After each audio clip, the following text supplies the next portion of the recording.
What's up, everybody? My name is Richard Terrell. I go by Kirby Kid, and you are watching DO Live. This is a daily stream show in which we talk about game design. Conversations start on our Discord and carry over here. You can find all the links to our YouTube Discord, our Twitter, or anything else cool on their website, designoriented.net. Today, we are going to be continuing our deep dive into combat.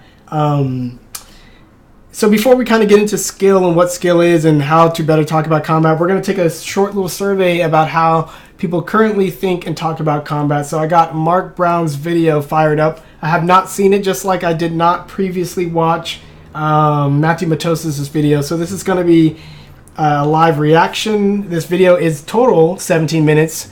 So unlike Matthew Matos's, we have a high chance of getting through this one. And I got Adrian on the mic. So we're going to jump right in, listen to a bit, and see what we can say about the state of combat conversations within the gaming discourse. Something like that. So without further ado. So, you're looking to play, huh? Alright, I guess I got some time to kill. From Golden Axe and Double Dragon to Bayonetta and God of War, there's no shortage of games about beating the crap out of people in hand-to-hand combat or close-quarters sword fighting. And so, it's no surprise that one of my most requested video topics is melee combat systems. How do you design a brawler that makes you think carefully about every move you make?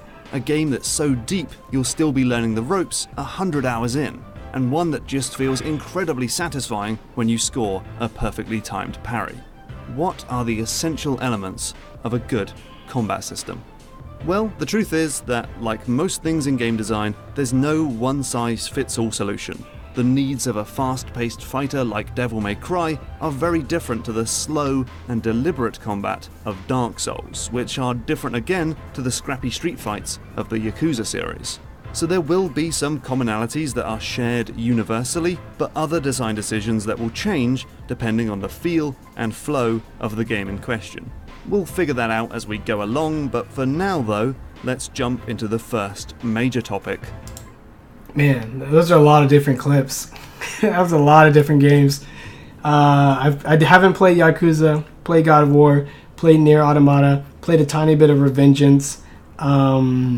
What else did they show? Played a little bit of Dark Souls, Demon Souls, Bloodborne. Played a little bit of For Honor. I have not played this weird Souls-like either. That last one is called The Surge. Yeah, I have not played The Surge. And anything else? Devil May Cry 4 I played. Bayonetta I played some on stream. You guys saw it. So, that's most of them. That's not bad. Alright, jumping back in. See, I'll just say another thing. Mark Brown went an entire minute setting up his video, and he gave you what he was going to talk about, and he's breaking it down into different topics, and he's even got a cool little splash page coming up. That's already much, much better than what we had before. We're actually organized and on topic so far. So here we go. Attacking. Every protagonist in a combat game is defined by the ways they can attack. That might mean swinging a giant sword in Monster Hunter, bouncing enemies into the air in Devil May Cry, chucking a hefty great axe in God of War, or cracking a whip in Castlevania. Action game heroes typically have a small handful of base attacks, and each one will have its unique advantages. It might be a particularly strong attack, or a very fast-moving strike. It could have a wide area of effect, or a big range. It might push enemies away, or knock them into the air, or bring them in closer. The attack might let you fight from a distance, or perhaps it stuns the enemy, or breaks... He said attack may have a ton of range, then he said fight from a distance. I think he opened up with knock enemy into the air, and he also said it again. That's funny. Attacks don't do that much, apparently. Alright. Their block. Of course, each of these attacks will be balanced with disadvantages. A heavy, damage-dealing attack will often be quite slow to perform. A move that can hit lots of nearby foes is great for crowd control, but doesn't actually do much damage. Maybe the move leaves you vulnerable after performing it, or requires a certain resource, or is on a cooldown timer to stop you spamming it. Now when we talk about fast and slow attacks, we're really talking about frames of animation. You see, when you hit the attack button in a brawler, you don't immediately strike your enemy, you just start the animation that will eventually land a blow on your prey. Every animation can be split into 3 phases: the anticipation, which is the wind up to the attack, the contact, which is when the attack actually lands and does damage, and the recovery, which is when the character goes back to a neutral state. It's mostly the anticipation phase that will dictate the speed of the attack. Look at the light and heavy strikes in Transformers Devastation. The light attack makes contact in just 14 frames, while the heavy attack takes a whopping 36. That's really worth considering because you're completely vulnerable during those anticipation frames, meaning the enemy could move away, start blocking, or even worse, attack you with a quick strike. And if you want a really ridiculous example, try doing a heavy strike with the Black Knight Greatsword in Dark Souls, which has almost 2 seconds of anticipation before the move connects. Plenty of time for enemies to poke you in the tummy. It's funny how he used the Ryu looping animation to describe the 3 parts of the attack, but he didn't borrow any of the terms from fighting games. With startup is anticipation. Like, how about startup? Who cares if you anticipate it? Startup, active, and then recovery. At least recovery is the same. Contact is weird. Like, if you don't make contact, then there's no contact. So we call that active, but that's alright. That doesn't really matter. Now what makes Dark Souls really interesting is that during this time, plus another second or 2 of recovery afterwards, you can't do anything. You can't dodge, do an attack, or block. That's because the Souls games don't have animation cancelling, which is when you can interrupt one move with something else. In stark comparison, check out Bayonetta, where you can change your mind at any moment. You can be halfway through an attack and then cancel that animation by instantly transitioning into a dodge. This somewhat subtle change makes Dark Souls very deliberate and forces you to consider every move carefully, and makes Bayonetta very free-flowing and non-committal. But does it make the latter game easier? Not necessarily. When you're given the opportunity to cancel any animation at any time, enemies can be more aggressive and won't wait for you to finish up your current move. Look at how you're completely invulnerable during these finishing strikes in Rise Son of Rome, but you have to be really on your toes and ready to dodge while punishing foes in Bayonetta, as enemies will come up and fight you midway through a spanking. Now when we talk... Bayonetta's finishing moves that are the, what do they call them? Torture moves or whatever, Wicked Weave, cutscene type things, those are fully invincible. So, not the best example. Wait, he just showed a video where he got hit out of one. That wasn't a torture move, that looked like just a slap. But like, the ones where you like, as an activate, like, let me see how to be really on your toes and ready to dodge while punishing foes in that is not Bayonetta, as enemies the same. Up. That looks like a move that you can do to people, and while they're on the ground you can do this follow-up, and you can just do the follow-up as much as you want if you have time. So this is not the same thing at all. The actual moves that compared to the other example we had was the ones where you send them into like an entire like coffin of spikes and you close it and all the other enemies can't do anything to you while you're doing that. But yeah, okay. So like in other words, they're just, some moves are vulnerable, some moves aren't.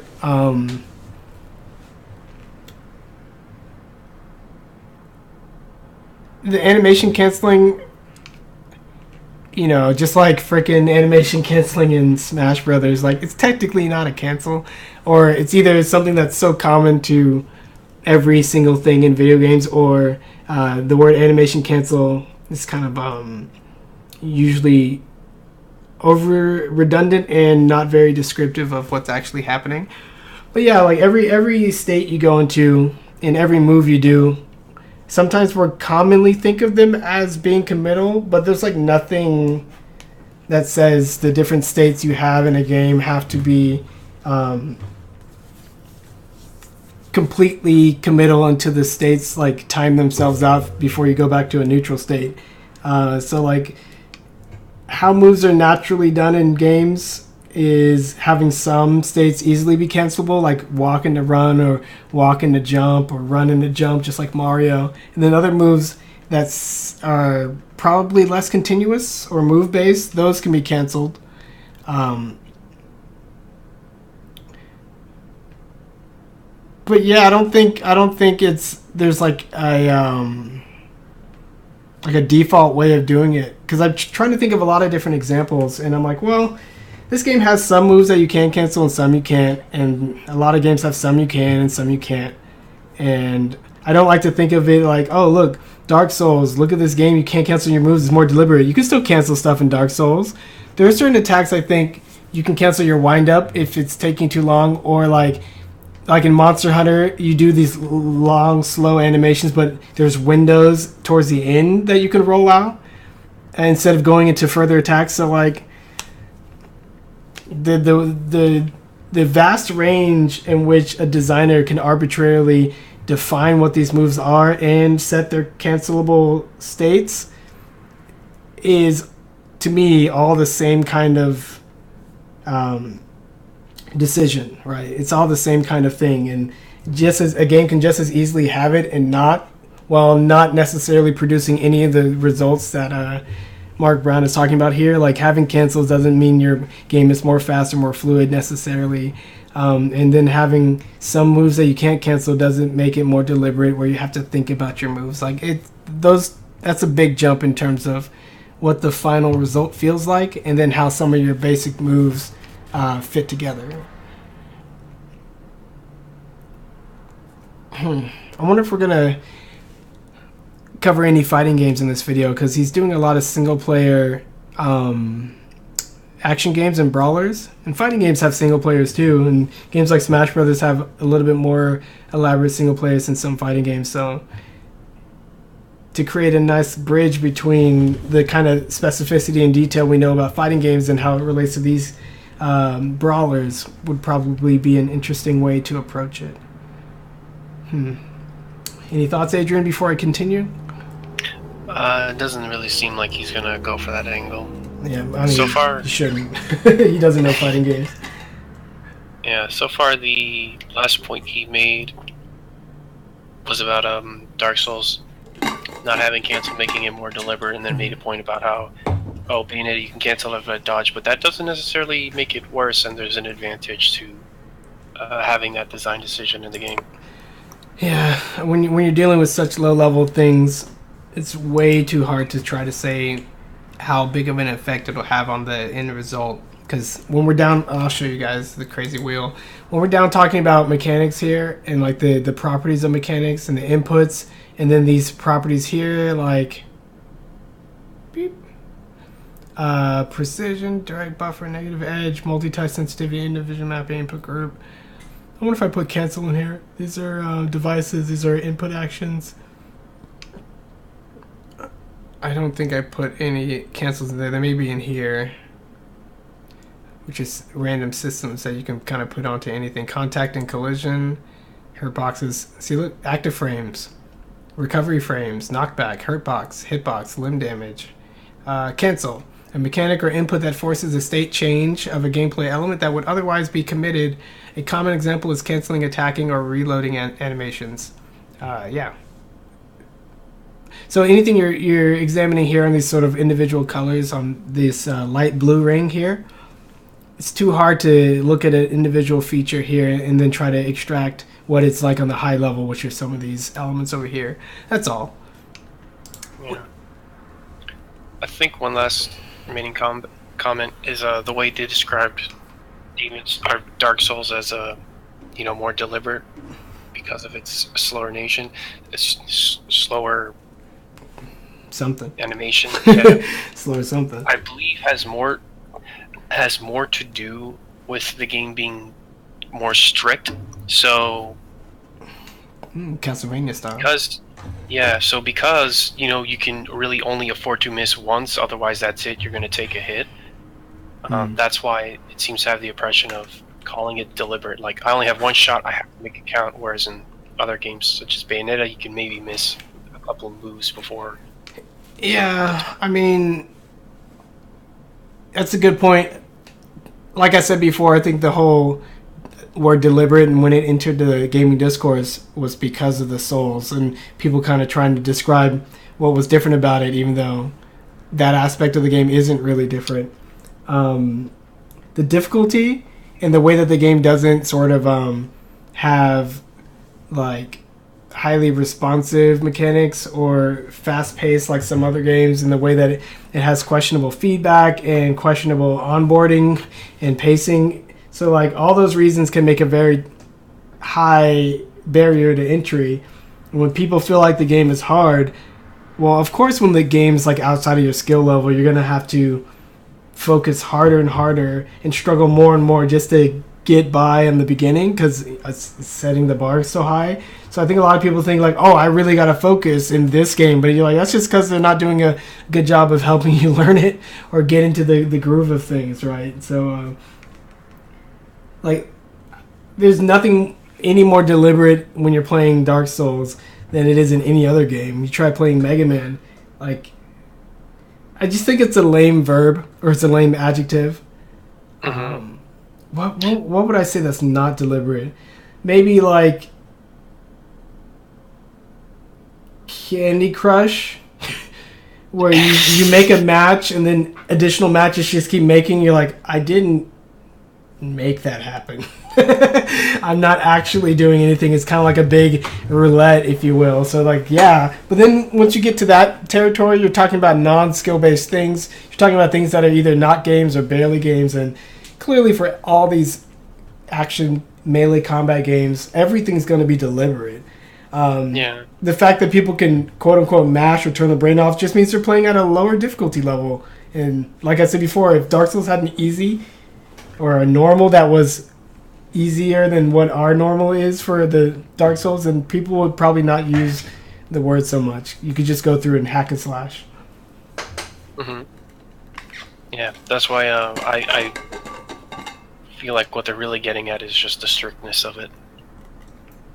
Yeah, and strictness that most is directly felt with difficulty when you die a lot. Yeah.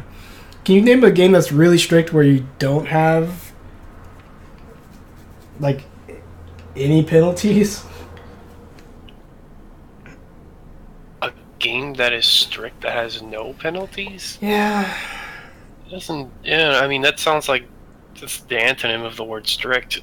I mean, strict just means a proportion of viable things you can do to succeed. Penalties is what happens when you don't succeed. Maybe like Braid or something where like every mistake you can just rewind it. It's fine. Yeah. Or something like that. Yeah, so it would probably be if someone cheated at Dark Souls and gave them like 100 times more health so they could make more mistakes. Right now I can't think of a game that is as strict as something like Dark Souls or Castlevania while allowing for a lot of mistakes. Actually, Ninja Gaiden.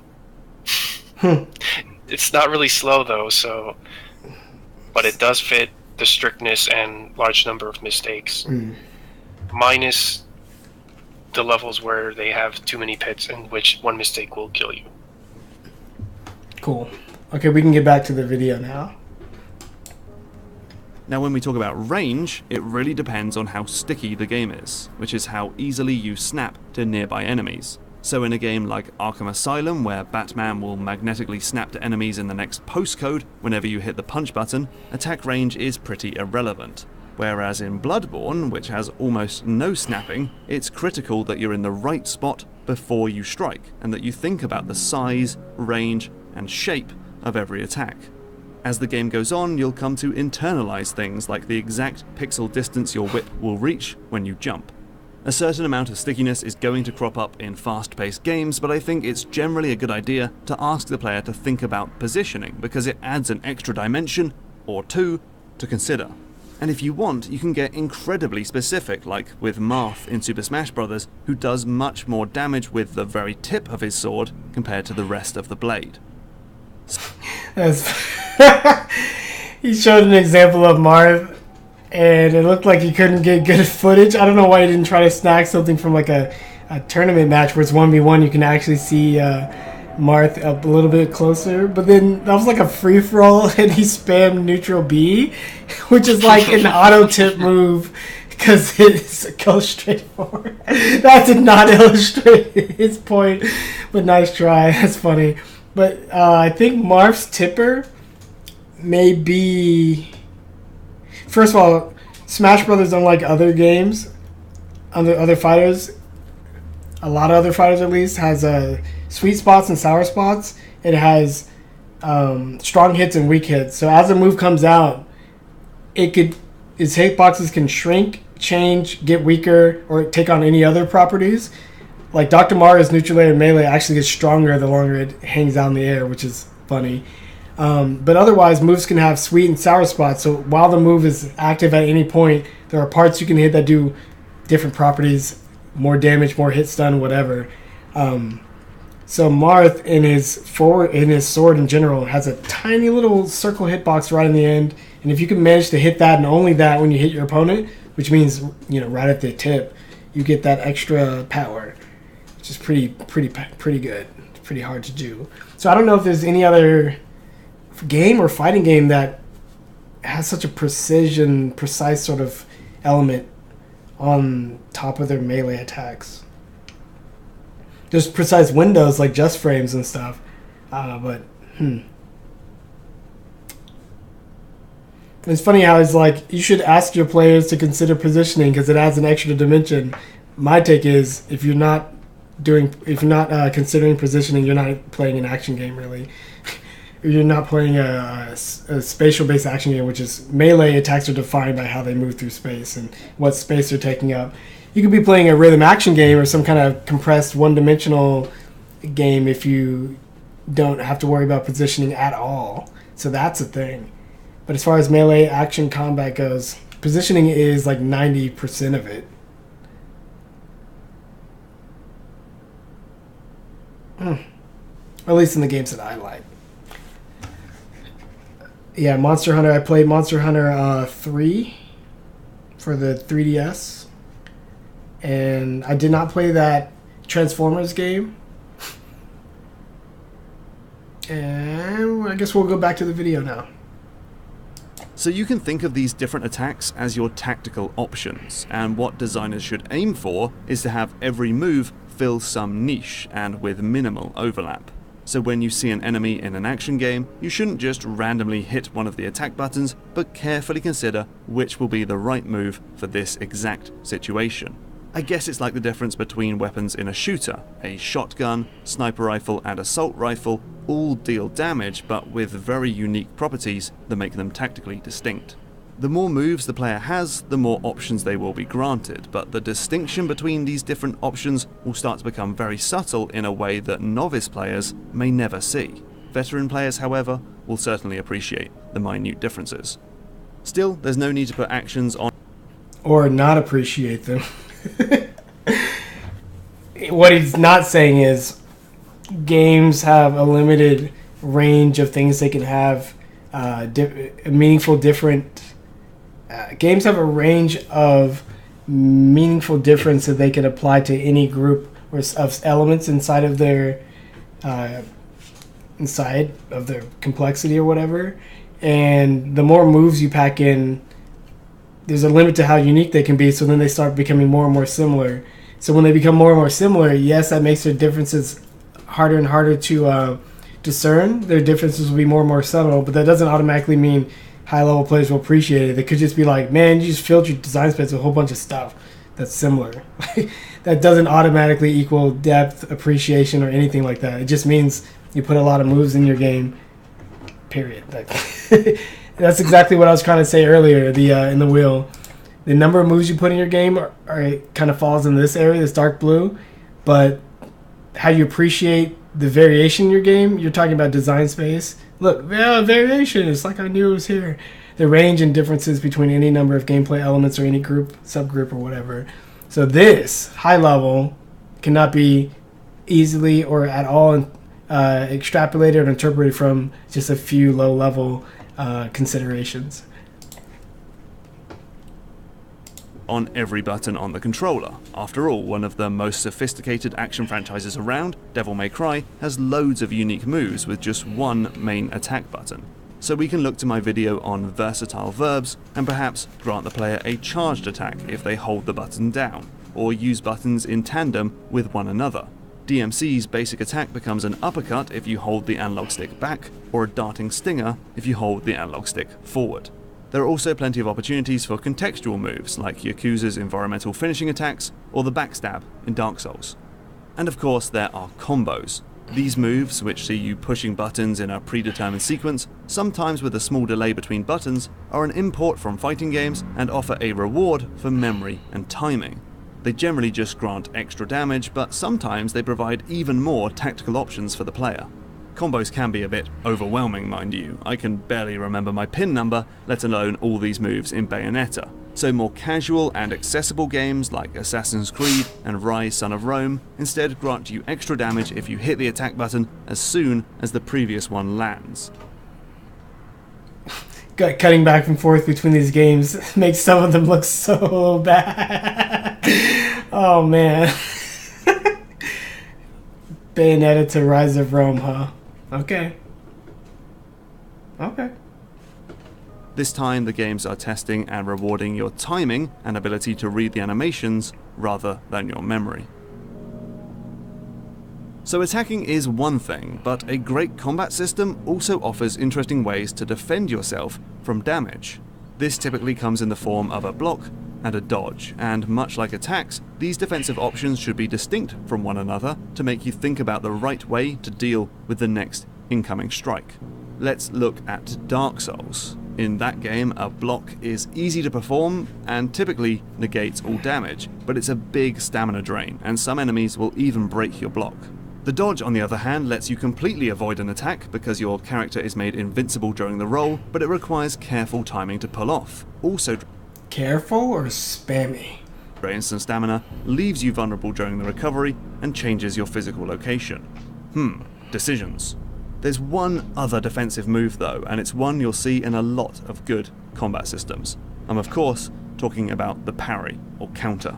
This is typically when you hit the block or dodge button just as the enemy's attack lands, giving you some kind of bonus, often a lethal blow. These are super fun to pull off, and a real test of timing that makes you feel amazing when they work, but they can become overpowered, drowning out the rest of the combat system and turning the whole thing into a waiting game and a simple test of reflexes. I'm not even exaggerating. If you've ever played the early Assassin's Creed games, you'll know the joy of standing around with your sword up, countering one enemy after another. That's funny. So how can we avoid this?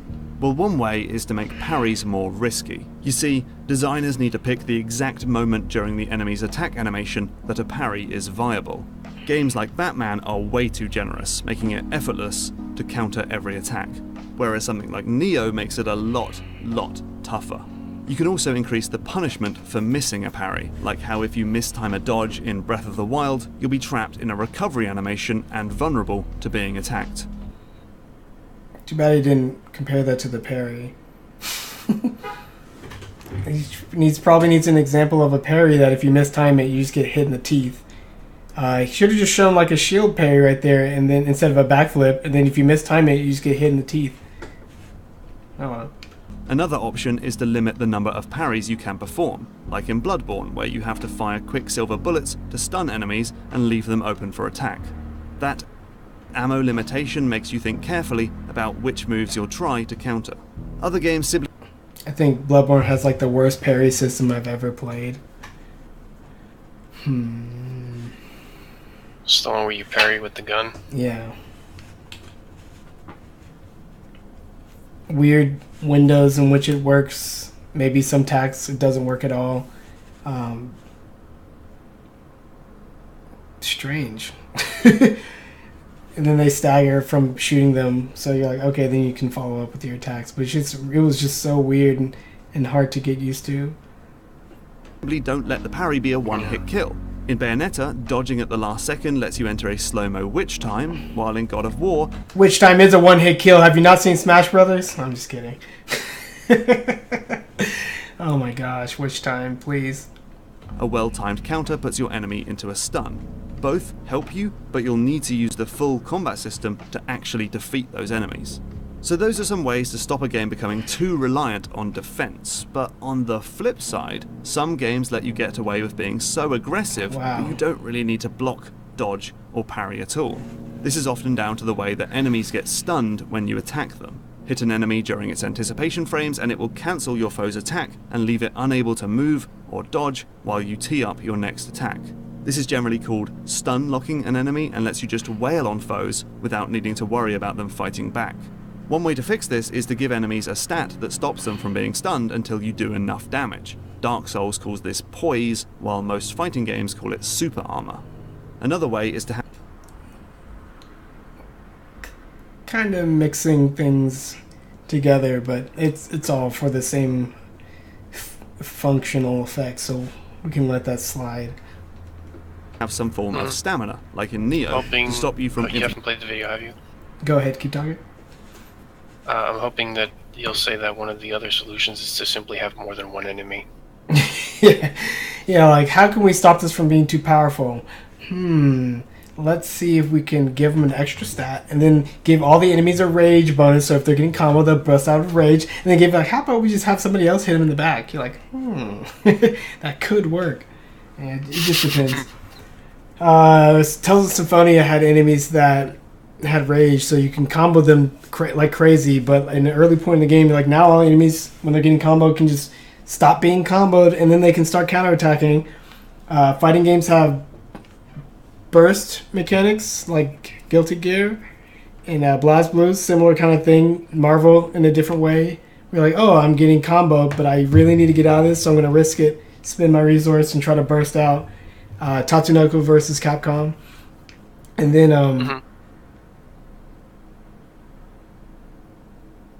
yeah. Forgot what Mark Brown was just talking about. He was talking about how to keep enemies from being stun locked. Oh yeah, he said a weird thing about stun lock, where he's like, when you hit your enemy out of their anticipation frames, like, or just hit them. It could have mostly nothing to do with anticipation frames. But yeah, there's different ways to do poise or damage accumulation in order to create different stun states. You know, I think Pac-Man does something to where if you get the enemy down lower and lower enough, they get sort of shaken or rattled more easily at certain color and, you know, cross sections of their health bars. So like you get it from full green to like orangish, then they can be staggered easier. I think Pac-Man does that with their larger enemies like the Bulborg. Another game I was going to mention that does that. Wonderful 101. Large enemies cannot be juggled until you do something weird where you give them enough damage or give them enough hits or something, and then all of a sudden they're like stagger breaked, which is kind of a thing you see in a lot of RPGs, like Xenoblade Chronicles, Xenoblade 2 maybe, Final Fantasy 13. Lots of examples. Is that what Monster Hunter does? Stagger breaks? No, but Monster Hunter does the first one where when the enemies get weaker and weaker, they get slower.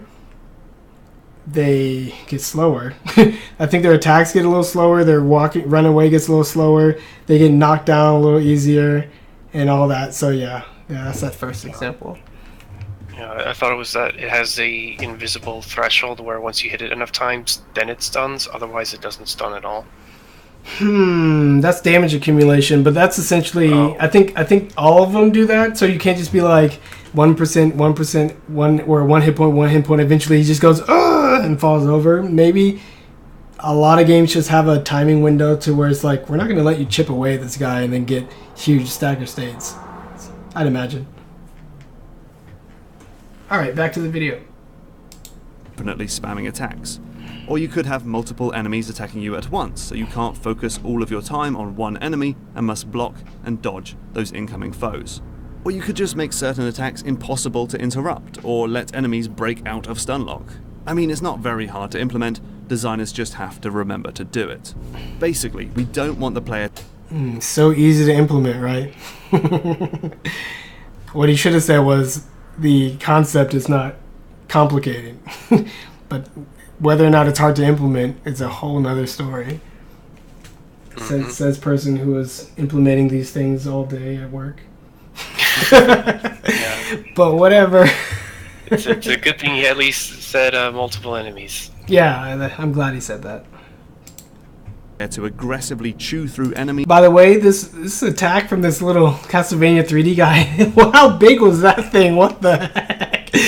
Oh yeah, that is some like original trilogy God of War Chains of Wrath like sweeping right there. Have you seen I think it was called 3D Dot Hero? Yes, And I like played you can that. level up your sword. I think you can fill the entire screen. That's what that reminded me of. It's ginormous. Here we go. Without ever thinking about defense. But we also don't want players to hide behind their shield, waiting to pull off parries. An exciting and dynamic back and forth between offense and defense should be encouraged at all times. And really, the main way to encourage this sort of behavior is through interesting enemy design. Enemies should test you on both your offensive and defensive skills, with a wide range of foes that move in different ways, attack at different speeds, and can block, dodge, and perhaps even parry your moves. Plus, the player should be prioritizing different enemies, like focusing on attacking those who can attack from a great distance, or quickly killing off healers who can respawn fallen enemies. I don't know if I've ever played an enemy in a single player game that could parry me and I liked them. But I'd have to think about that. We'll get back to the video.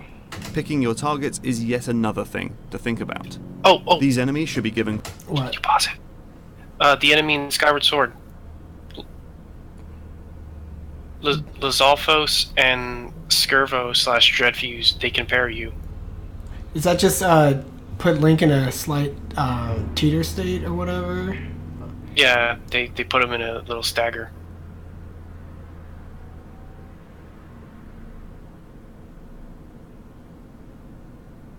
Yeah, and that stagger is longer than just hitting a normal, Boku Blend block.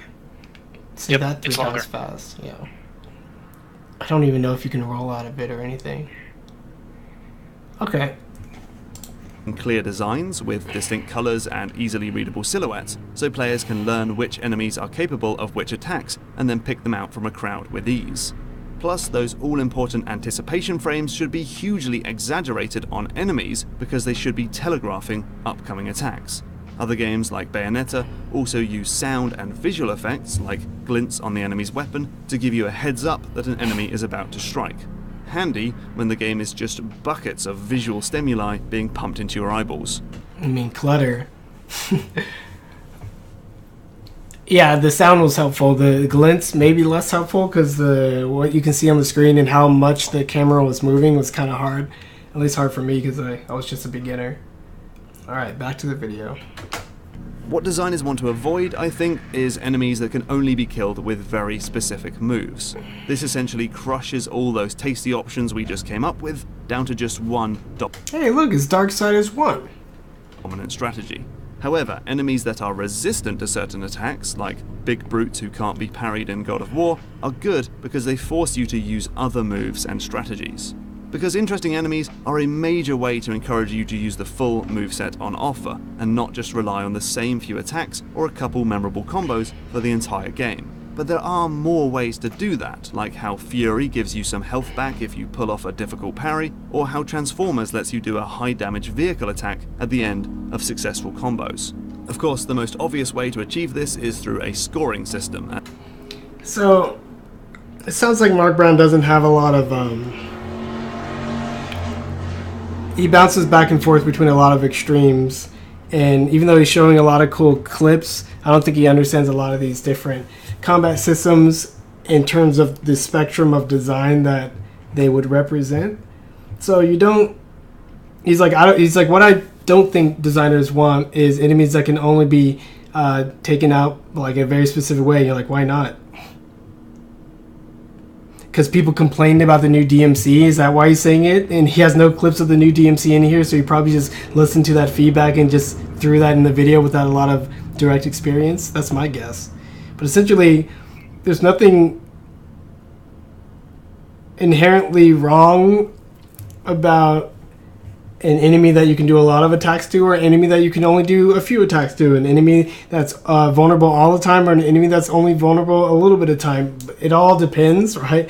Depends on what kind of game it is, what kind of things you'd be doing in the meantime, what kind of environment it is in. Like, if you only have to hurt that enemy, can you go around it? Like, there's tons of other things to consider. With, like, in my mind, when I'm designing enemies, like, sometimes I want to have it to where the player does a very specific thing, and then, you know, maybe then the options expand after they do XYZ in a very specific time or a place. You can think about Legend of Zelda 4 Swords, a co-op game, even the GBA one, which sucks, and the GameCube one, which is amazing, or Triforce Heroes. They have enemies where you have to, like, do very specific things to crack their shells open, to use co-op, 2 links to pull the enemy apart to expose its, you know, juicy guts. Enemies that are on tall pillars, so you got to stack up and attack them. It's got lots of that. And ultimately, whether you have to do the one thing to do to beat it, or you have 2 of 10 things that you can do to take it down, or 3 of 10 things, like, the number really doesn't matter. But understanding sort of the range of different challenges that you're giving to the player, the different ways you're communicating those challenges, and sometimes doing something very strict and very specific is super fun, right? Like, you have the famous Daigo parry from Evo. They worked that into a challenge mode in the re-release of Third Strike for the PlayStation 3 or 4. I don't know which one. Probably 3. And it's now a challenge, like that famous Evo moment, the classic parry, parry, parry, parry, parry, parry, parry, parry, parry, parry, parry, jump parry, you know, dropping medium kick into a super. Like, oh, I would love to do that. Like, I would love to practice doing that, and I'd like to get it exactly like Daigo got it. So if you can imagine being excited to try that and step into the shoes of greatness, then it's the same with anything in your game. Like, if you have something really cool you want the player to do, you could probably find a really good way to integrate it, even if it's super strict or whatever, right? Sky's the limit. So to instantly shirk away from, like, enemies that actually force you to do stuff, and just to kind of, it's just, I don't know, it's not very informed and experienced comment right there. Yeah, I was going to comment that the advice is very basic. Yeah. Like, this whole video is basic. It's like, yeah, what makes a good combat system is enemies that challenge you in different ways. I never would have guessed. This entire video is, like, way more basic than I thought it was going to be. Like, I know Mark Brown likes to speak to a general audience and a broad audience. Look at 300,000 views down here. But still, this is super basic stuff. And not going into examples and explaining it according to the breakdown or the criteria that you illuminate is a huge mistake. Like, hey, let's talk about attacks that are, like, well balanced, and it gives you a different range of things that are meaningful. Okay, I'm not going to explain them. I'm not going to explain the different weapons and why they're meaningful. Like, and just saying they have a range of pros and cons and different timing and spacing, like, showing that is important, because anyone can say that, and I'm telling you, people do not understand what that means, because there's a lot more to it than you might seem, and a lot of different examples get it shades and shades better than each other, and understanding that spectrum is always a lot harder than understanding a general concept.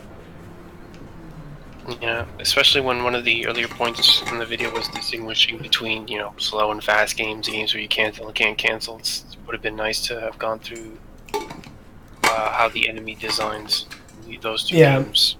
So kind of doing the broad strokes and then going by these topics, it doesn't really tell you how they connect, right? So any one decision made in one place, what other decisions need to be made in order to make up for it or compensate, or after you break everything down, then you kind of step back and take an assessment of how it all came together, and then maybe draw some new conclusions. I mean, essentially what he's saying is, what makes a good combat system? Good stuff. Yeah. And make sure that it's balanced, so there's not one good thing, but multiple good things, which we'll just generally call good stuff. And yeah, back to the video. as seen in pretty much every Clover and Platinum game. These give you points for pulling off combos, mixing up your attack patterns, and fighting enemies in quick succession, but remove points for taking damage. A scoring system allows novice players to get through the game with simple Wait, button was that a joke? damage. A scoring system Okay, allows I thought it novice spelled something right at the end, but I wasn't paying attention. players to get through the game with simple button mashing, but bad grades, but provides an extra challenge for those who have learnt all the intricacies of the combat system. One other way to make sure you're using every tool in your arsenal is to have enemies adapt to your playstyle. It's not something we've seen in a lot of action games, but it cropped up in last year's Middle-earth Shadow of War. In one memorable battle, an enemy got wise to me jumping over its head and so started to deflect that move, forcing me to find another option, namely shooting him in the arse. Another thing he keeps mentioning is like, oh, these games want to encourage you to use the quote-unquote full moveset, all the moves. I'm like, do whatever you want. Like, what's cool about games that give you an option is not going through them all or being even encouraged to use them all sometimes or collecting them all. It's just like, hey, there's a wide range here. You find the combination or the style that you want. That's why I like in Smash Brothers, even when different players play the same character, they can have such vastly different uses of a single move and why they would use the move and when they use it. It's crazy. And to see that playstyle exhibited through move choice rather than just like very subtle things like slight timings and stuff is what makes the game a joy to watch and a joy to play. Because if everything that was different between top players, mid players, and low players was just a few frames of timing difference, then we'd all almost look the same, but we'd be getting, the different results. So move choice is cool.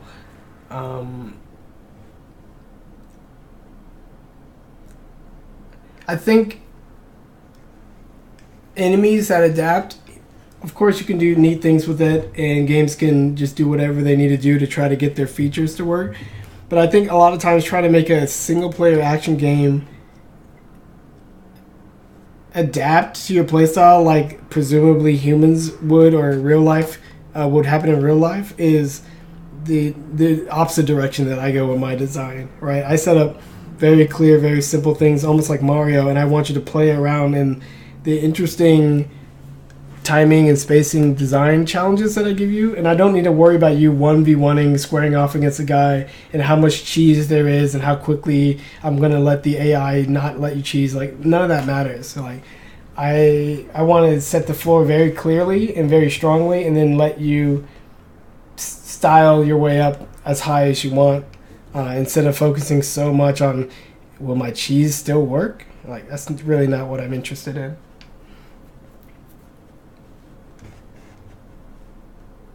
Okay, here we go.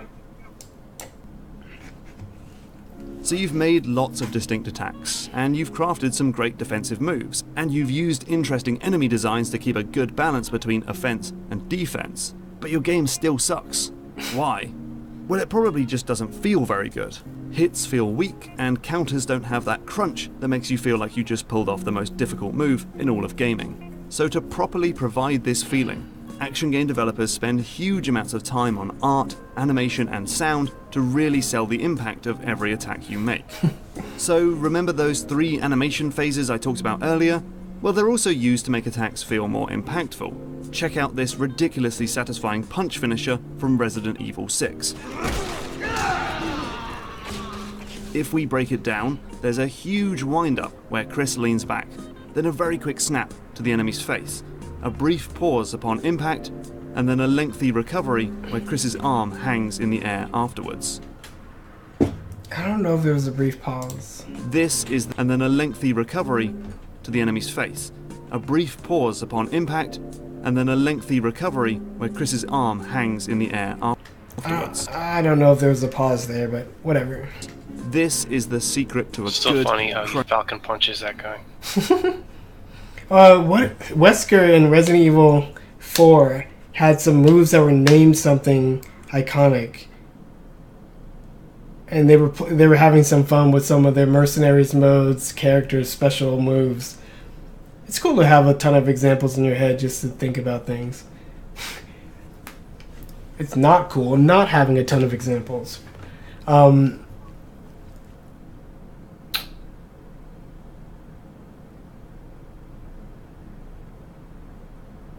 Yeah, okay, we'll keep going now. Save that comment for later. Crunchy attack.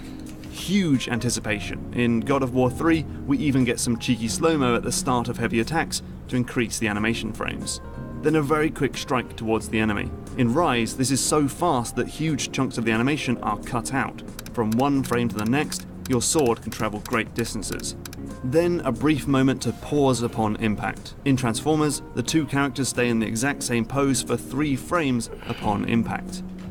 That's the pause that I thought he was talking about before, but there wasn't that in the Resident Evil Punch. Hit pause, hit stop. And finally, a hefty recovery to show that your hero really put their all into that attack. And all of this can be accentuated with visual effects like coloured lines of motion, which are super prominent in God of War and also help explain the unique shape of each attack. Or blowing the screen upon impact, big sparks and other fireworks, the enemy flashing red, or playing a hurt animation, or... People keep telling me I need to play Fury, and visual-wise it looks the most simple out of all these, and then maybe like Transformers, and then maybe Yakuza or something like that. Maybe flip 2 of those. Oh well, back to the video. Or being bounced off to the other side of the room, and of course, some good, crunchy sound effects. Here's a great video about making a powerful punch sound from scratch. That's cool. So, I think a lot of the juiciness and stuff that a lot of games use is kind of overrated. Not overrated, just like way too commonly used, and screen shake and the impact and stuff. And I don't think a lot of people realize you can do a lot of unique things to communicate and sell the effect of your moves that isn't just standard stuff like this. And now, guys, I gotta show you guys the article, right? Like, this is why you're here. Designoriented.net. Let's go. Okay, so let's see if I can even find it, because we did this really cool article series when we were still actually writing for this blog. Let me type in Vlambeer. Search. Does it even work? Does it even work? Let's go to the archives. Why not? Vlambeer. Okay, so we did these multiple articles. Here's one. Vlambeer scale equality, and there was a video that one of the Vlambeer devs released about how they juicify their games, and he broke it down to 40 points. So we took that video and then we made a scale, like a checklist scale out of it, and then we started weighing and measuring a bunch of games, the Vlambeer scale and Vlambeer games. We did their own games and other games, and some non-Vlambeer games, and Hold My Vlambeer, like that's fun. And the Vlambeer round for everyone. See, you just gotta do the beer puns. But let's see if any of these links work. Yay, they don't work. So now I gotta modify this stupid URL because I don't want to fix this stupid website. Oh, why? Why doesn't anything work? Let's try. Vlambeer. Okay, here the articles are. So what was that other search? I need to get that off the net. Jeez. Let's go with the first one. Vlambeer scale equality. So look at this color coding system. It might look familiar. That's because it is familiar. We use the same colors, and this one is obviously dealing with modes and features and feedback. Let's go back to the article. Ooh, modes and feature and feedback. Difficulty 3.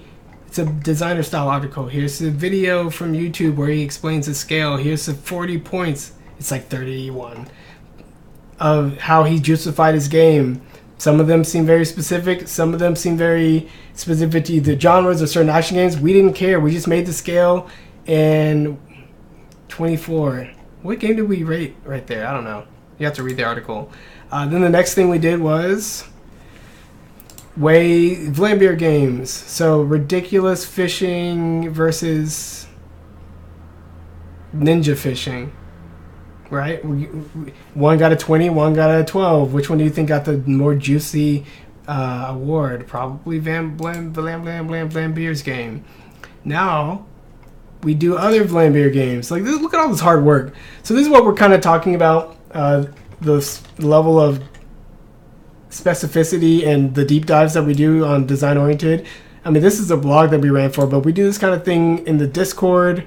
We encourage other people to do research and actually present their research in a way that other people can learn, because there's so much to learn, and I think people are slacking off way too much. And you know, this Mark Brown video is it's like baby steps as far as real design work and real design talk.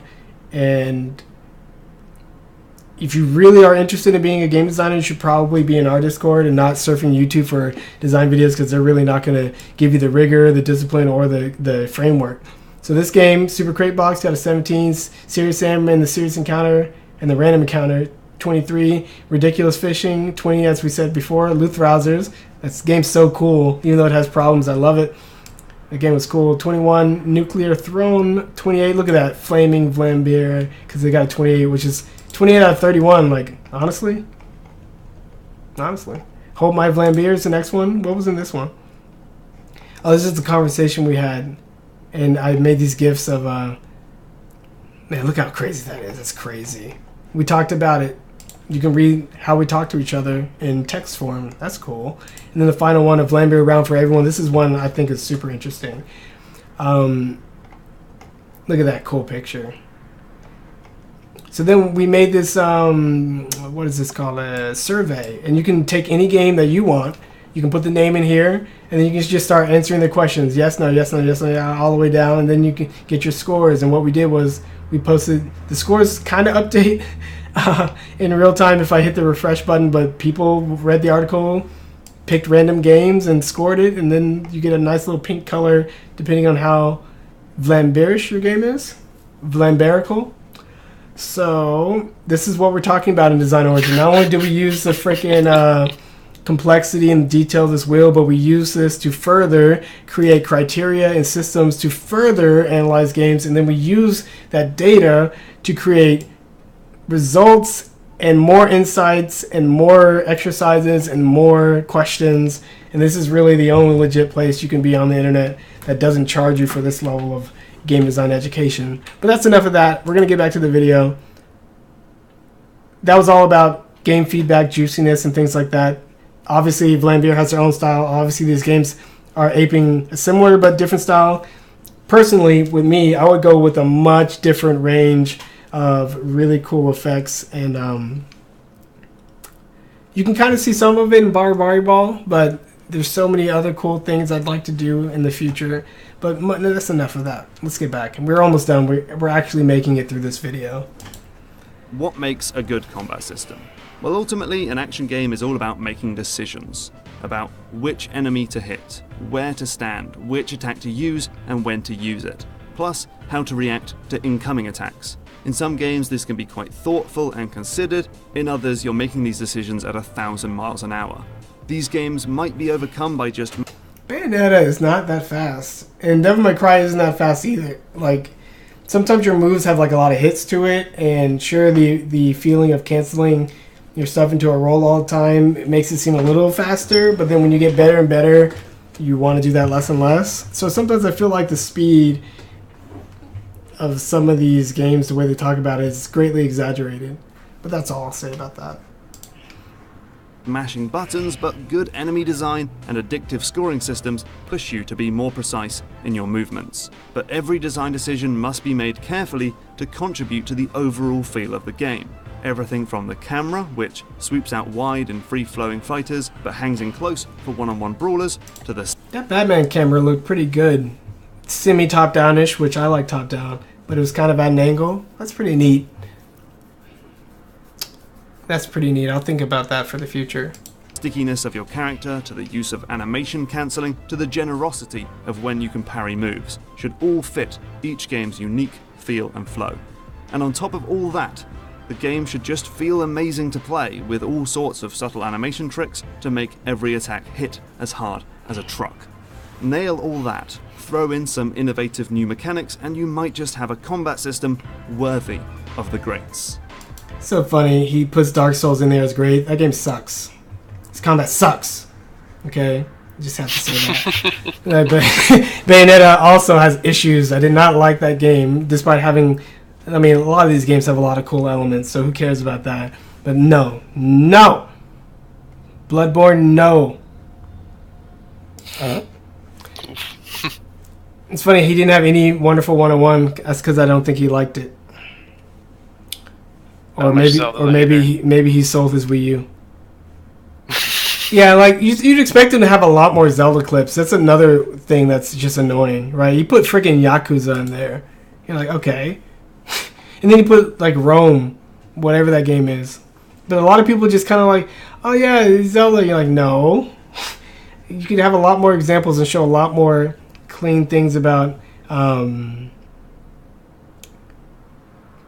simpler looking attacks and good camera and multiple items, right? Like a lot of these games don't have a lot of different kinds of items or different environments that you can really interact with. Like Bayonetta, you're kind of in like a big old tube with invisible walls everywhere. In Dark Souls, you're in places you can fall off of things, but mostly you're funneled down lanes and stuff. I'm like, okay, well, how does that fit into the combat? He didn't mention anything about environment. He just mentioned enemy design. He also didn't talk about feedback, clarity of things like camera.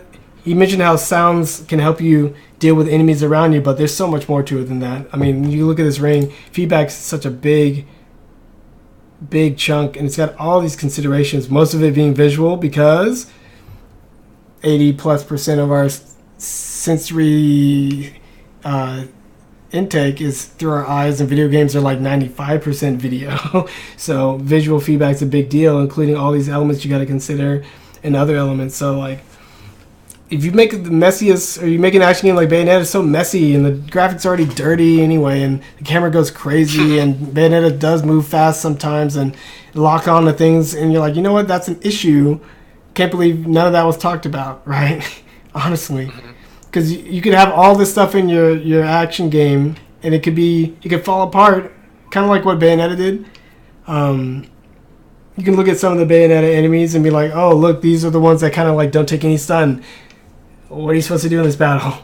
Well, even if you try to play defensively, enemies just attacking you from off screen. What are you supposed to do about that? Like, can you even see them properly with your camera control? All these different questions come to mind. It's almost as if, I don't know, who cares? I expected a lot more from a video that actually wants to get into the real game design of things, right? And just saying like combat needs to have different moves and different weighted options and enemies that accentuate that.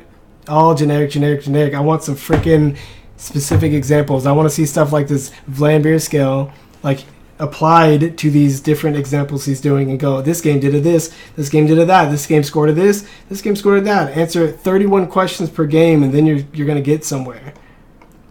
But right now I'm just like, cool clips, bro. I'm playing it and we're finishing it. Thanks so much for watching. No, it's in over. the future. Cool. Oh. So what makes a good combat system? Stuff. So maybe if the video was called How to Tune Combat Systems, you'd expect a little bit more rigor. He didn't really go...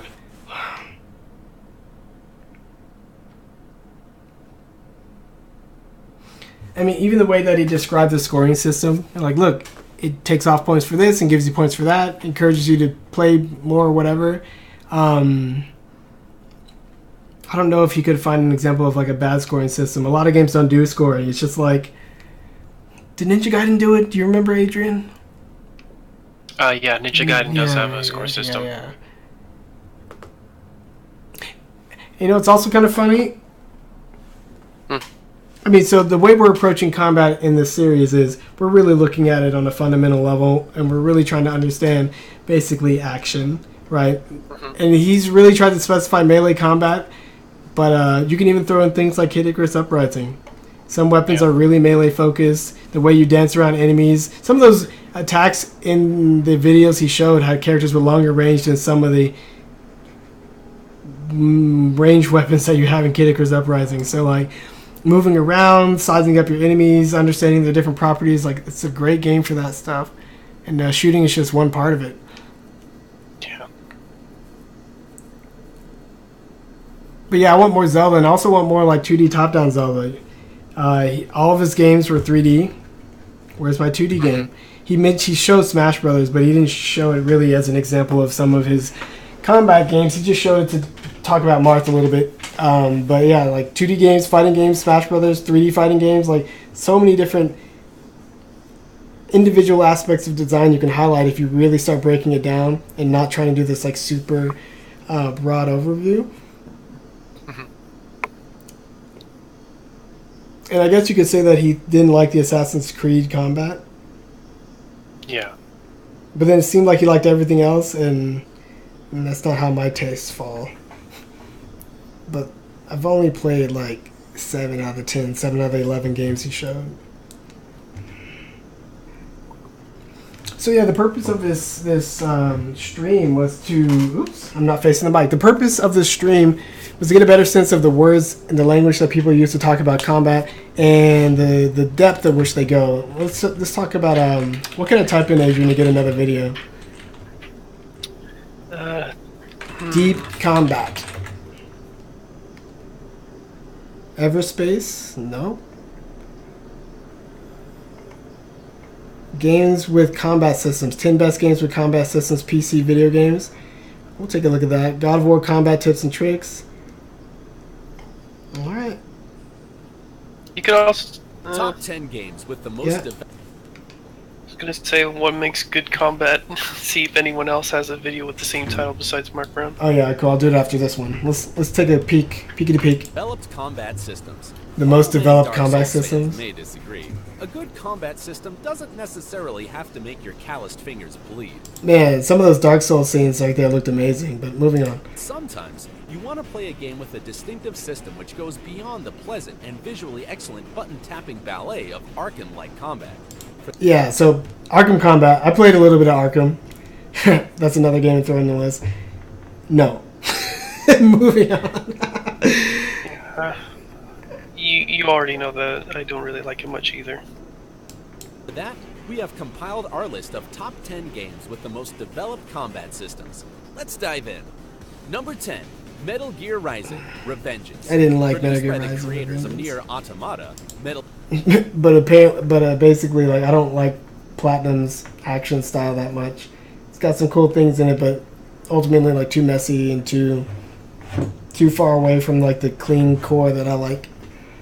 Metal Gear Rising: Revengeance had a perfectly I was actually functional more core of a combat system. fan of But what gets in the Rising. spot on this list is the Blade Mode, aka Cut Everything, aka Oh Dear Lord, so detailed. If something is a discrete model, then there is a 95% chance you'll be able to cut it to tiny pieces. You control the angle in 360 degrees. That's cool, though. As well as the direction. If you're determined enough, you can cut a watermelon into party-appropriate pieces. The game launched in 2013, and it remains the only game with that level of slashing detail. We do have dismemberment in many other positions, of course, but nothing near the free form of Revengeance. Number 9, Dark Messiah of Might and Magic. A first-person Messiah is a game. spin-off from the Might and Magic series, a first-person perspective shooter/slasher with deliciously meaty combat, and its systems were full of kinetic joy. If you pick melee combat as your focus, you'll find yourself hacking orcs to pieces with swords, whacking them around with staves. Every hit and every parry feels like it has proper weight behind it. If that wasn't enough to prove, Blah blah blah. Mountain Blade Warband makes the list because of its massive variety of melee weapons, each with their own stats, such as reach, speed rating, damage, Blah, blah, blah. and blast, especially with Raven Software's Dismemberment Engine. Jedi Academy. Blah blah blah. While attacks on their own are largely about pressing buttons in a certain way, with occasional direction input from the stick, the magic comes from combining them into incredible sequences. And yes, these games track just how diverse your combo is. If you go around Blah blah blah. and attack cancels, 5 types of regular attacks, special attacks... It's and crazy. more. The first fighting game that gets on the High list. skill threshold make it not really suitable for newcomers to the genre, but you'll find that the systems are complex and require split-second reaction speed. Number 4. A high skill threshold. I guess he means beginner. What do they call it? Skill barrier. For Honor. For Honor makes this list with a... I wonder how For Honor really shaped up, because I played the game a little bit early on. I own it, but I don't even have my PS4 anymore. And I hear they changed a lot of stuff because it really wasn't competitively viable. A lot of the moves were tuned to where it was reactable, apparently. Fighting game players live on the edge of reactions, and apparently these moves were just too slow. You're like, what is this? You got everyone in your office that wasn't good at games and decided to tune it around them? Like, that's kind of the idea I got, but I don't know the full detailed story, but I just think it's an interesting case study to look at. Hey, Tekken! Boo! Yeah, how's that Absolver game as far as competitive viability?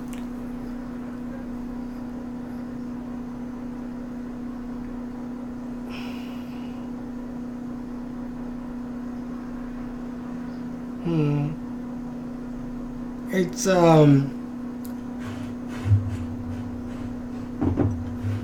a decent attempt. I don't think there's really much to the combat, but what little there's there, you can just fight other people and kind of make it work.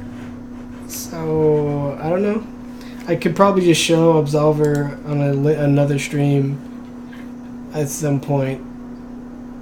I don't know how many fighting games I actually have on my PC. Let's see what they say about Bloodborne.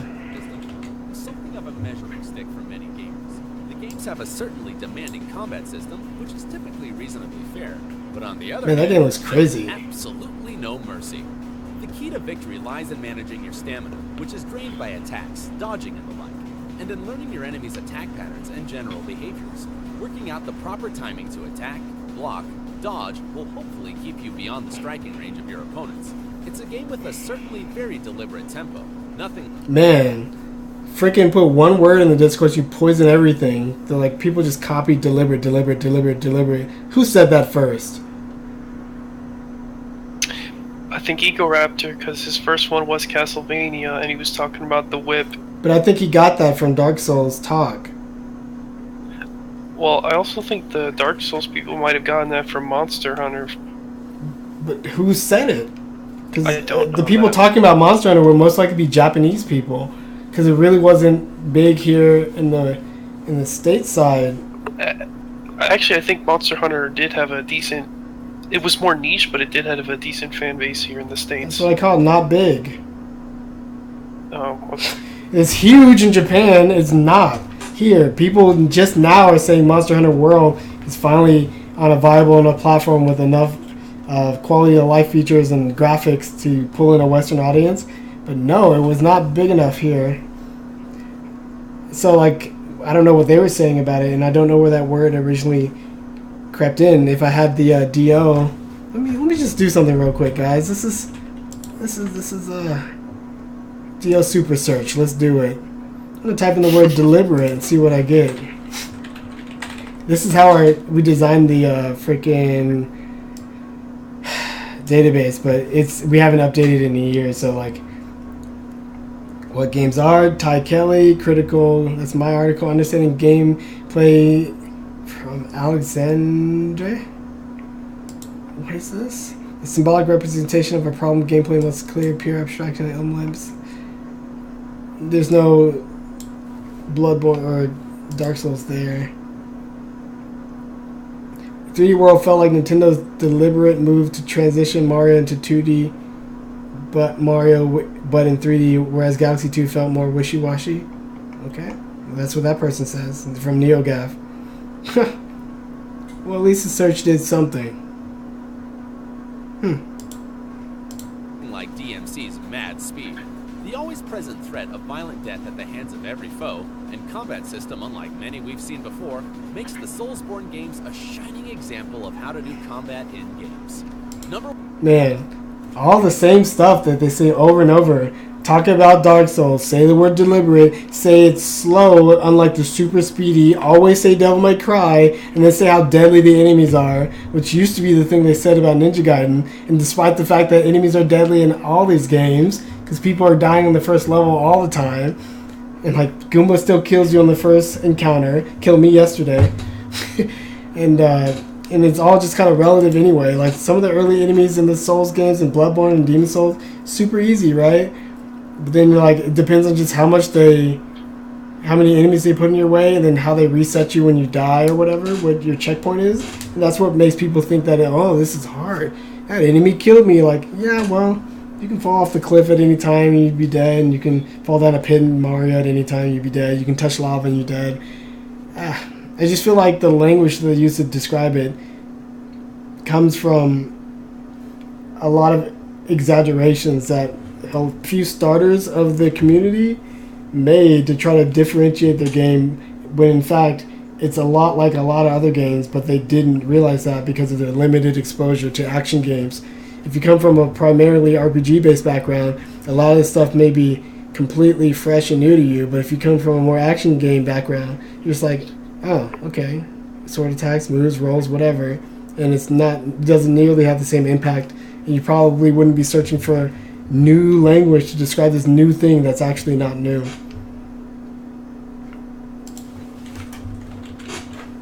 What makes good combat? How to tell your game combat feel good. What make Kingdom Hearts 2 combat good? I don't know why I'm reading it like that. What makes combat fun? 49k, Sunder, 18k, okay.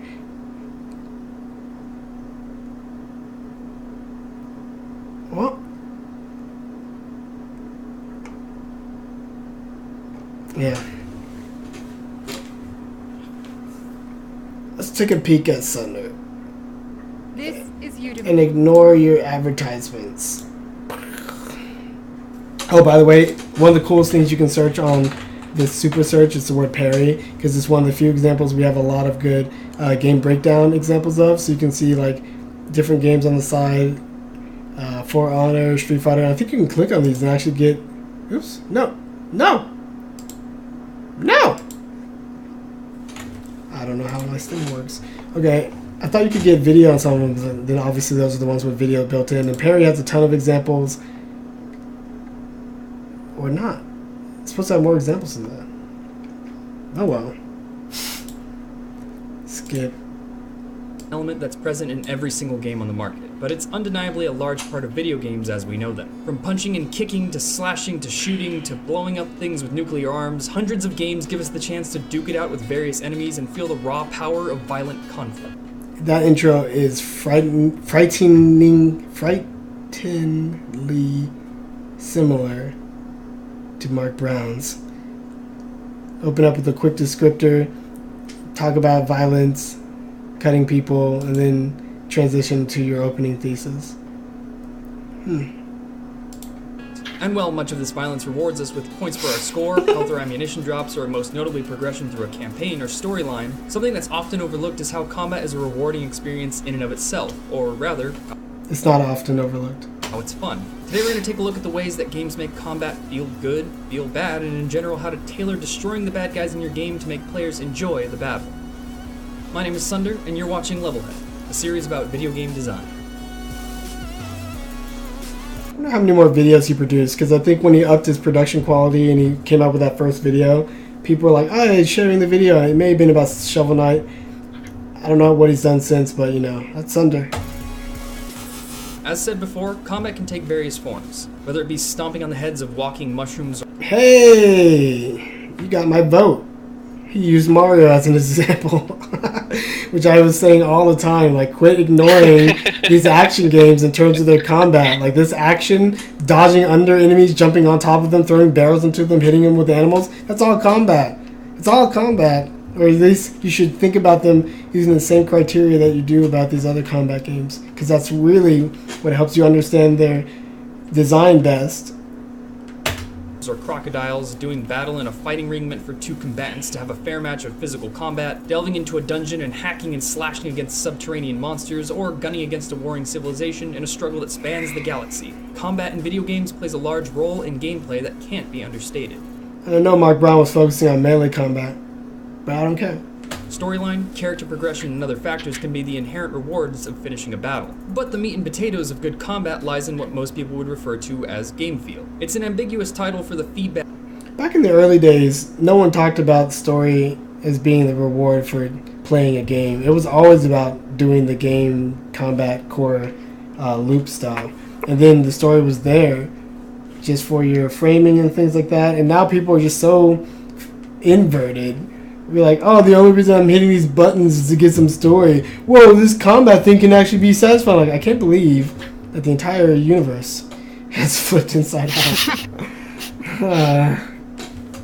Alright, I'll keep playing and see what... feedback given to the player while playing the game, and often referred to when talking about games that have above and beyond polish, atmosphere, and visceral feeling when playing them. It can make mediocre games give the impression of being more fun than they actually are, which is a sneaky tactic that has led some of the highest selling and highest player-based games out there to lead the market, even if they aren't the most balanced, most polished, or indeed the most original. That was a weird aside, ignoring that, because who cares? Another thing that I noticed when people are talking about games or learning or anything, when they use the word trick, that's a red flag for me that says like they don't know what they're talking about. So to a novice who doesn't understand the complexity of the task that they're trying to learn, any new lesson or any new bit of insight that a teacher might want to impart on them seems like it's hard for them to contextualize, it's hard for them to relate to, it's hard for them to understand. Therefore, using that information seems like a magic trick. You're like, whoa, I just carry the 1 over and all of a sudden I can count 9 digits on my fingers. Like, whoa, this crazy trick. Like, yeah, well, it's not a trick. We're trying to give you techniques. We're trying to give you heuristics. We're trying to give you an understanding. And a lot of it's based on a lot of complexity that you don't know yet. So we're trying to pave the way for you, but it's not a trick. Game design is not a trick. Some people are like, how to trick your players, and then learn. People talk about education space, how to trick your brain into learning faster. You're like, it's not a trick. So whenever I hear somebody say the word trick, I'm like, you're either just using buzzwords, dumbing it down for an audience, or you honestly don't know what you're talking about. But that's just me. Diablo 3 comes to mind in this sense, where the gameplay itself, when examined under a microscope, isn't incredibly deep or super engaging. Much of the fun comes from combining a few moves together and maybe a few legendary items to augment. I can't stand this junk. I just cannot stand this junk. Those moves into a set of attacks that makes this happen. Now, what was shown wasn't necessarily a difficult task, but damn, it felt good. Honestly, come on. Come on, look at this. You can't even tell what's going on. Numbers are in the tens of thousands. Is that 1 million? Like this, and then like tiny little text, unreadable, lots of health bars, more tiny little text, read out the bottom. Like, really? For a game as shallow as mud? Mud's not very shallow. It's actually just a substance. I should say a shallow pond of mud. I don't need to focus on this now, but maybe someday we'll do an RPG deep dive. Clustering dozens of enemies together and watching them ragdoll across the screen from my ability, that feels powerful. That's me kicking ass and taking names, corralling a bunch of demons into one spot and obliterating them into a rain of corpses that litter the air around me until I dash onto the next group to redo the whole process. I actually love Diablo 3, I think it's a lot of fun, but I don't think it's a really interesting game. I just think it has some great feedback when I'm fighting enemies. And that's not an attribute of the game that's a secret, it's something obtainable by many games. What Diablo 3 does is give the player a satisfying response to planning their build and performing their skills in the proper manner. I would say that most games with combat in them can do this. They can make players feel good just from swinging the sword and not only from picking up the loot from the body afterwards. So, and a lot of the other discourse, the things you'll hear is like people feeling good. Like, I ignore all that junk, right? I play these games because I think they're interesting. I don't need to focus too much on how I feel even beyond that. I know a game experience is going to have some frustrating moments, some learning moments, some quiet moments, some confusing moments, and that's just par for the course. So I don't focus too much on like, I gotta feel good, I gotta hit a button and feel good. Like, I get it, I like the game, okay, I'm playing it for a reason. Or I may like it and I'm curious enough to put some time into it. So I don't need maybe that's why I'm different, and then maybe that's why there's this huge mainstream, and maybe that's why there's such a broad spectrum of taste and talk and talent. But man, sometimes I feel like how you talk about these things can really distract you from really understanding what's going on, or at least broadening your taste, your understanding, your experience level. And I'm kind of done watching this video because he put Diablo way too much on the screen and it gives me a headache. Any final words, Adrian? We just did a little survey on how people talk about combat. I guess it'd have been neat to like look at an article about somebody talking about combat, but ultimately, if I feel like if I want to direct our audience to some good articles, they just go to my blog or go to the DO search and they can take care of the rest of that. Yeah. Have you covered Pac-Man before and, the core of action? I covered Pac-Man in the DO. Let's see if I can find it. Search.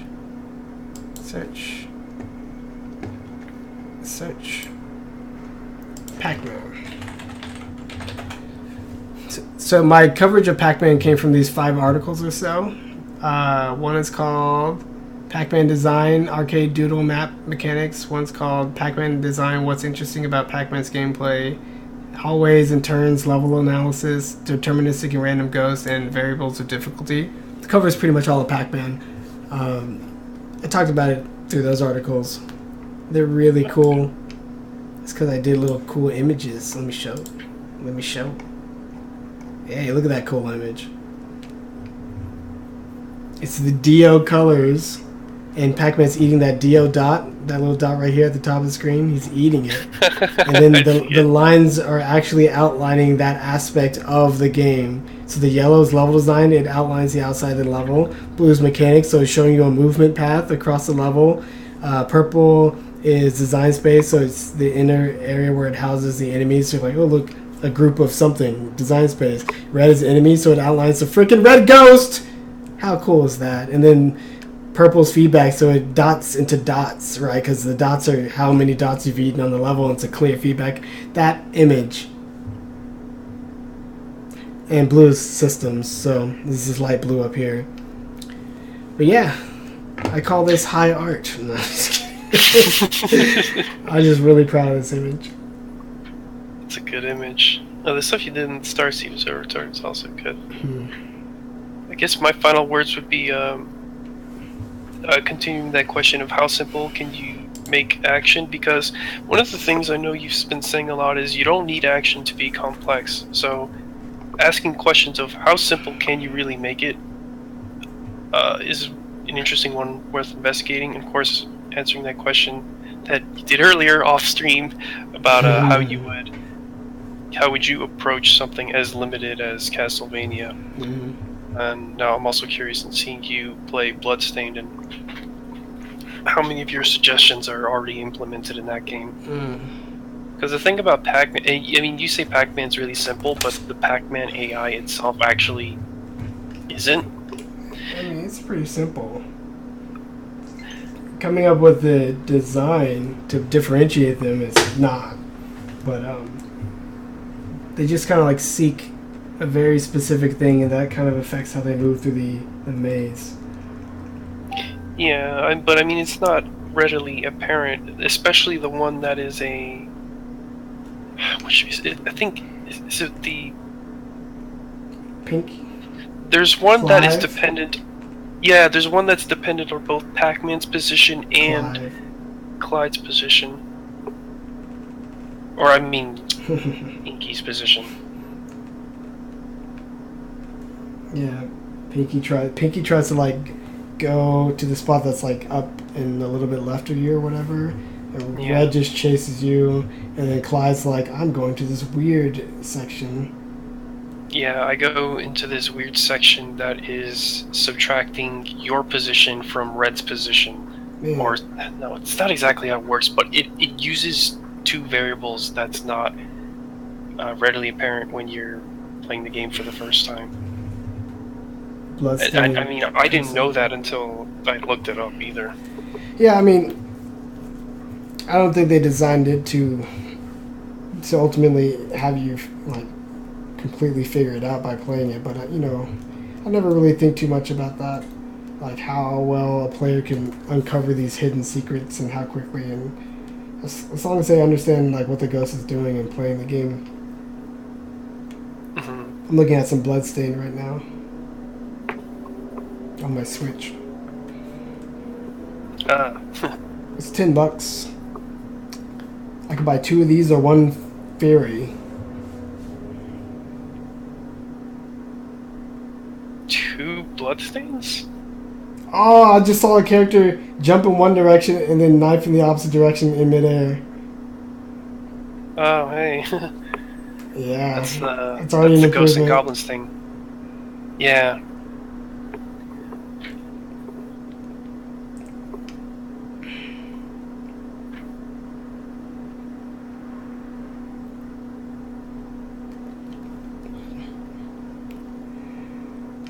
Interesting.